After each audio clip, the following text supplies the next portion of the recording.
The Lord be with you. And with your spirit. A reading from the Holy Gospel according to John. Glory to you, O Lord. On the first day of the week, Mary of Magdala came to the tomb early in the morning, while it was still dark, and saw the stone removed from the tomb. So she ran and went to Simon Peter and to the other disciple whom Jesus loved, and told them, "They have taken the Lord from the tomb, and we don't know where they put him." So Peter and the other disciple went out and came to the tomb. They both ran, but the other disciple ran faster than Peter and arrived at the tomb first. He bent down and saw the burial cloths there, but did not go in. When Simon Peter arrived after him, he went into the tomb and saw the burial cloths there, and the cloth that had covered his head, not with the burial cloths, but rolled up in a separate place. Then the other disciple also went in, the one who had arrived at the tomb first, and he saw and believed. For they did not yet understand the scripture that he had to rise from the dead. The Gospel of the Lord. Praise to you, Lord Jesus Christ.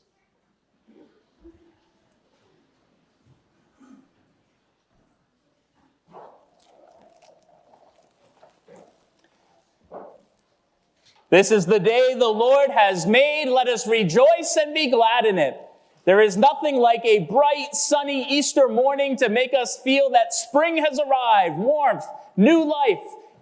But no matter how sunny it gets today, never look directly at the sun.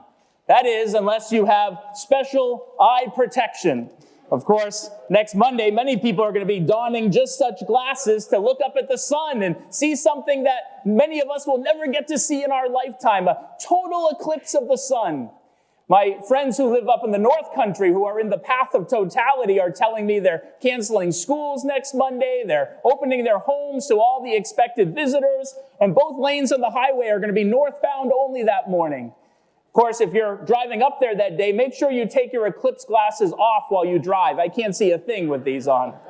But then put them right back on again to look at the eclipse, because if you don't, you can severely damage your eyes. The only time you can ever look at the eclipse without your glasses is during those 3 or 4 minutes of totality, which is not happening here. It's happening up north. When the moon completely covers the sun, when the day turns to night, that must be so awe-inspiring. That must be almost miraculous to see. And if you get a chance, by all means, go up there and see it, because this is the first total eclipse in New Hampshire since 1959, and there won't be another one until 2079. There was a group of older ladies who were in a car going north to see the eclipse, and the driver, who was quite a bit older, was having a hard time seeing the road, and she wasn't even wearing her eclipse glasses. She was going so slow, creeping up the road, and she was causing a traffic jam. All the people trying to get up north were stuck behind her. And so a New Hampshire state trooper saw her and pulled her over. And the woman said, "What seems to be the matter, officer? I was driving the speed limit." And the officer said, "Well, ma'am, you weren't speeding, but you were going much slower than the speed limit. It's very dangerous." And the woman said, "No, officer, I was not going slower than the speed limit. I was going the speed limit exactly, 16 miles per hour. And she pointed to the sign on the side of the road. Well, the officer suppressed a chuckle and said, "Ma'am, that's not the speed limit sign. That's the route sign. We're on Route 16 North." And the woman was embarrassed, and she thanked the officer for pointing out her error. And the officer said, "No problem, ma'am. Drive safely." And before I go, though, may I ask, are your 3 passengers all right? They look rather shaken. They look like they've seen a ghost. I hope I didn't frighten them. "Oh, we'll be all right in a moment, officer," the woman in the back yelled. "That must have been Route 101 we were just on."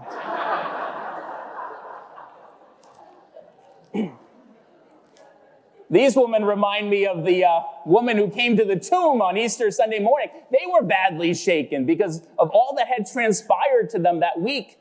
The Gospels differ as to whether they arrived early in the morning before sunrise while it was still dark or just as the sun was rising, but either way, there was a darkness in their heart. They had watched as their Lord and friend, Jesus, the one they had placed all their hope in, was violently taken away from them and put to death on a cross. They watched as the light of their world went out, literally. The Gospels tell us that there was a darkness to the sun on Good Friday. As Jesus hung upon the cross, the sun itself was darkened.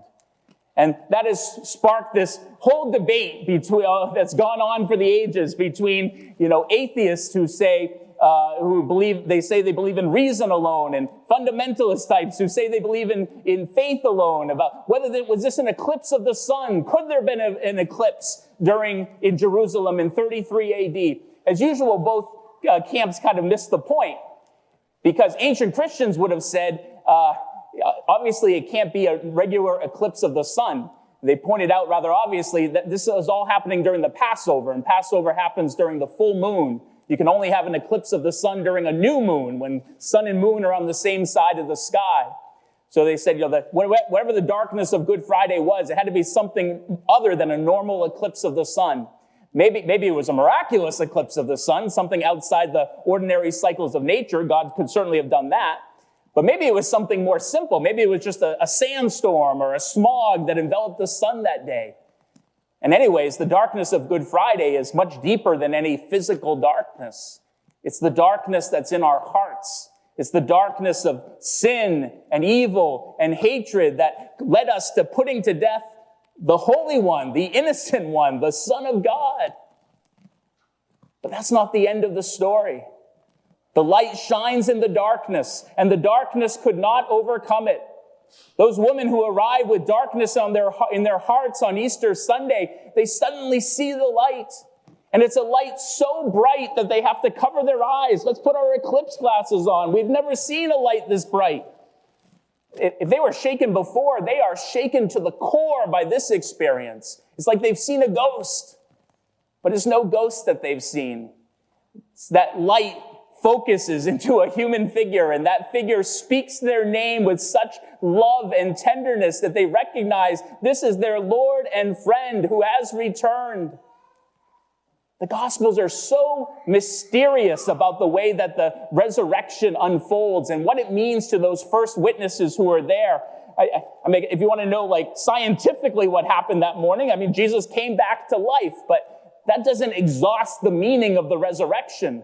There's so much more to it because, Lazarus came back from the dead. Other people may have come back near-death experiences, but what Jesus did was something so much more. He came back to a new life, a higher life, and he shares that life with all of us.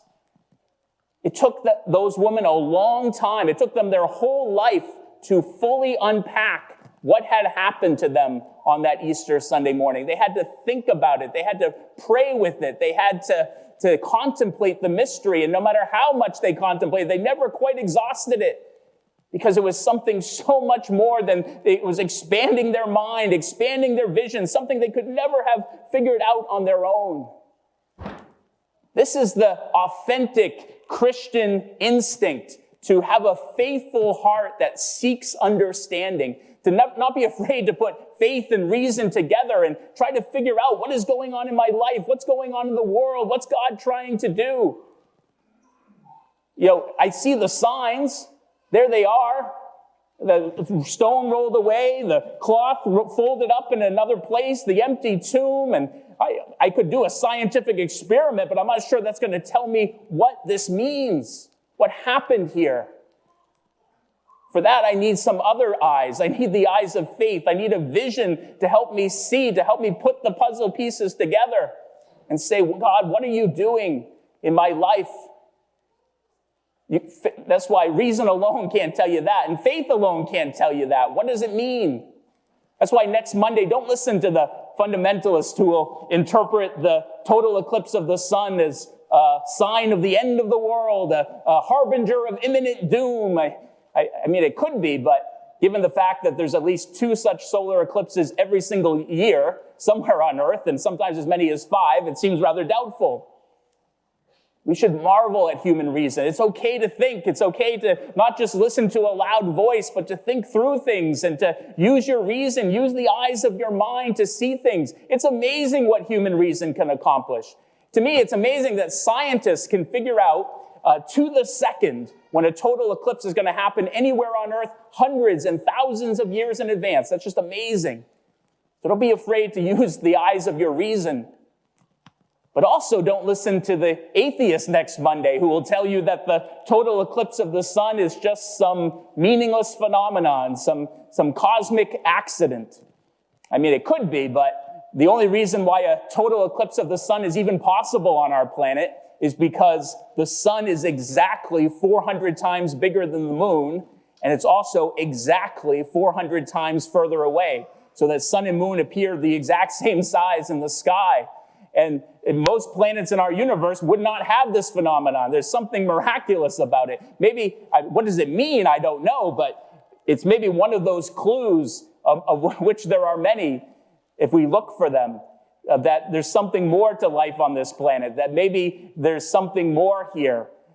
Can we get to the meaning? How do we do that? Don't be afraid to have the eyes of faith. Don't be afraid to look through the eyes of faith at things and see how it all comes together.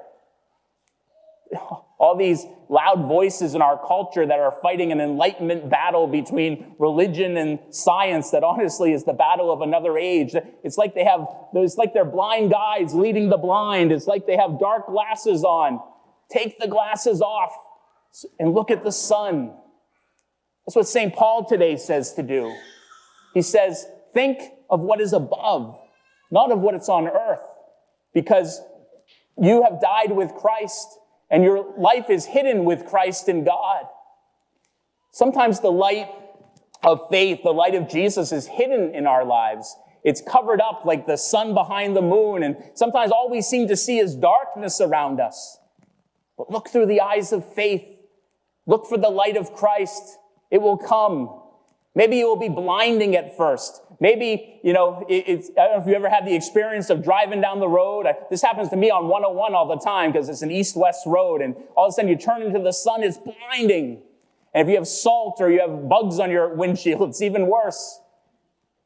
That's what can happen to us sometimes. It's a great irony that too much light all at once is like darkness. But then we can see. Put your sunglasses on. You can see a little bit better. And all of a sudden, you're driving down the road with new sight. You get Jesus to wash that all off.